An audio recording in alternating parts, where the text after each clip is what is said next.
अखण्डमण्डलाकारं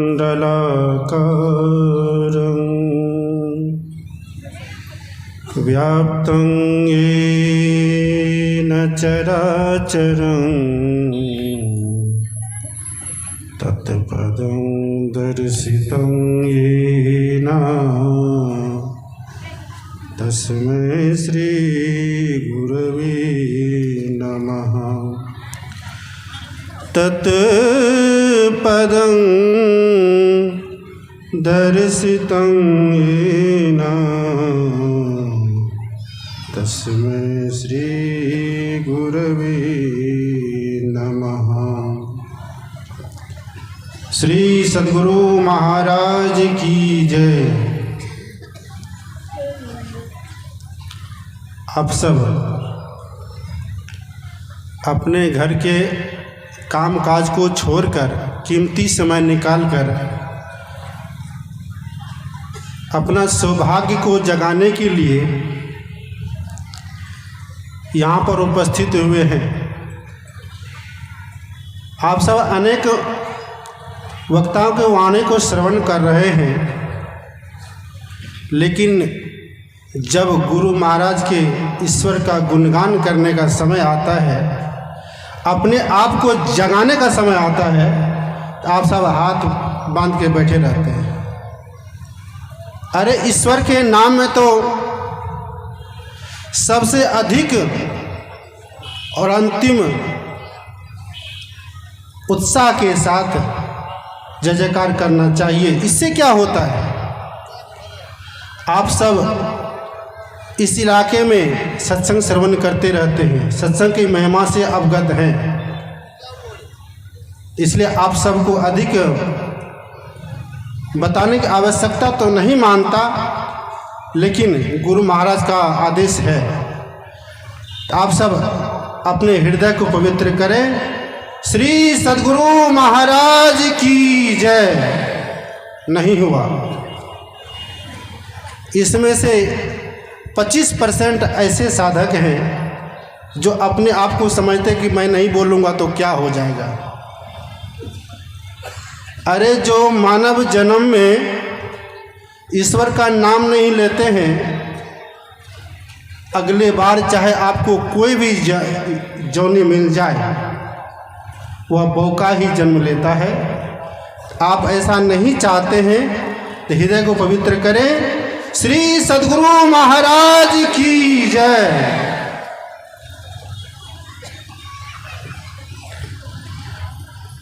पूज्यपाद गुरु महाराज के चरणों में कोटि कोटि नमन। मंच पर उपस्थित महंत स्वामी श्रद्धानंद जी महाराज के चरणों में कोटि कोटि नमन। इस मंच पर उपस्थित हमारे सभी संतों और महापुरुषों के चरणों में कोटि कोटि नमन।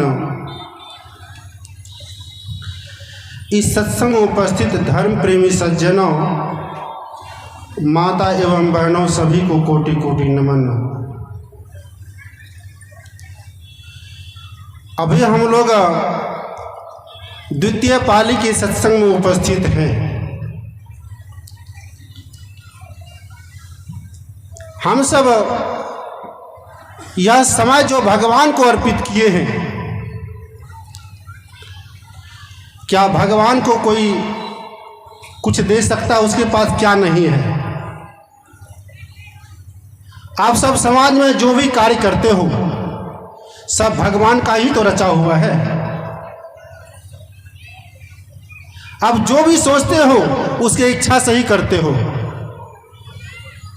लेकिन यह सत्संग जो आप अपना कीमती समय दिए हो, कहते हैं कि मानव जीवन में अगर थोड़ा सा सत्संग आपके जीवन को सहारा दे दिया, आपका अधोगति नहीं होगी। इसलिए गुरु महाराज हम लोगों को सत्संग पर विशेष जोर देते हैं। सत्संग नित्य और ध्यान नित्य रहिए करत संलग्न हो, वे विचार और चोरी नशा हिंसा झूठ तजना चाहिए। या गुरु महाराज का संदेश हम लोगों को विशेष है। तो हम लोग अभी मनुष्य जीवन का लक्ष्य क्या है,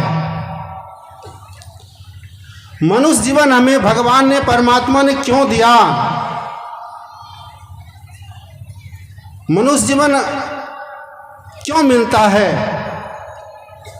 मनुष्य जीवन मिलने से क्या होता है, क्या करना होता है, क्या करना चाहिए, क्या नहीं करना चाहिए, इस बात का ज्ञान, इस बात का अनुभव तत्व हमें सत्संग में संत महापुरुषों के मुखारविंद से श्रवण करने को मिलता है। हम दुनिया में अनेकों क्लास पढ़ते हैं, बहुत कुछ पढ़ते हैं,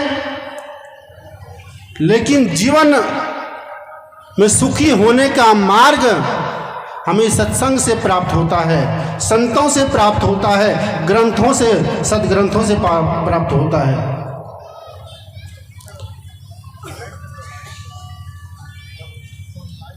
अभी हम लोग रामचरितमानस से पाठ श्रवण कर रहे थे। बड़े भाग मानुष तन पावा, सुर दुर्लभ सब ग्रंथ ही गावा। तुलसीदास जी महाराज लिखे बड़े भाग मानुष तन पावा। क्या उनको मालूम नहीं था? अरे वह इतने बड़े प्रकांड विद्वान पंडित थे, उन्होंने पूरा जीवन अध्ययन करके और साधनशील होकर मेहनत करके के अनुभव प्राप्त किया। इसके बाद उन्होंने जो अनुभव प्राप्त किया तो उन्होंने मनुष्य का लक्ष्य हमें ग्रंथों के माध्यम से लिखित रूप में दिया। मनुष्य का क्या लक्ष्य होना चाहिए? शंकराचार्य जी महाराज लिखते हैं, जंतु नाम नर जन्म दुर्लभमतः पुष्पम ततो विप्रता तस्मा द्वैतिक धर्म मार्ग परता विद्वत्तमस्मात् परम आत्म अनात्म विवेचनं स्वनुभवो ब्रह्मात्मना संस्थितिर मुक्तिर्नो शतकोटि जन्म सुकृते पुण्यर्विना लभ्यते। हमें मनुष्य का जीवन अपने आप को, अपने आत्म तत्व को जानने के लिए मिला है, अपना उद्धार कल्याण करने के लिए मिला है। हम सब इतने जन्म लिए हैं, शास्त्र में 84 लाख योनि गिराए गए हैं, लेकिन हम सब, आप सब बता सकते हैं हम सब मिलकर कितने प्रकार के योनि में कौन कौन सा भोग भोगे हैं, कौन कौन सा बाकी है?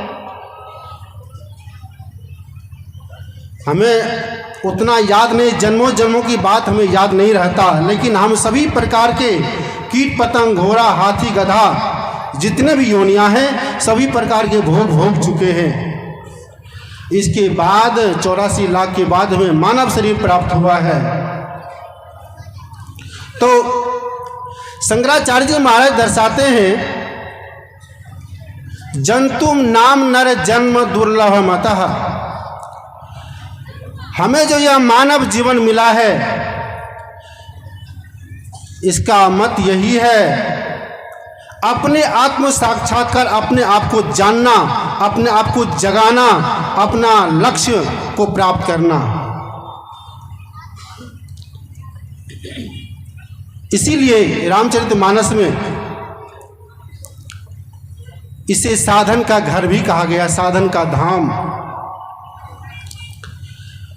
मनुष्य शरीर को साधन का धाम कहा। जिस प्रकार आप मंदिर में जाते हो, हमें आपको श्रद्धा भाव जगता है, भगवान के साथ साष्टांग नतमस्तक हो जाता, अपना श्रद्धा व्यक्त करते हो, अपने आप को समर्पित करते हो। लेकिन वहाँ तो सभी जाते हैं, जो कुछ नहीं जानते हैं उनके अंदर संस्कार है, उसे वहाँ झुकने को प्रेरित करता है, लेकिन उतना से संभव नहीं है। आप झुकते हैं, झुके अच्छी बात है, लेकिन सद्गुरु के मार्गदर्शन में जिन्होंने आज तक झुकना सीखा है उसके आगे दुनिया झुक जाता है। जो सदगुरु के मार्गदर्शन में झुकता है, अपना अहंकार त्यागता है, उसके आगे सभी लोग समर्पण हो जाते हैं। हम लोग सुबह में पाठ श्रवण कर रहे थे कि हम जो मन से कार्य करते हैं, यन मनसा न मनुते ये नाहुर मनोमतम तदेव ब्रह्मत्वं विद्धि नेदम यदिमुपासते। मन से मनन किया हुआ कहा जाता है, वह ब्रह्म नहीं है। आप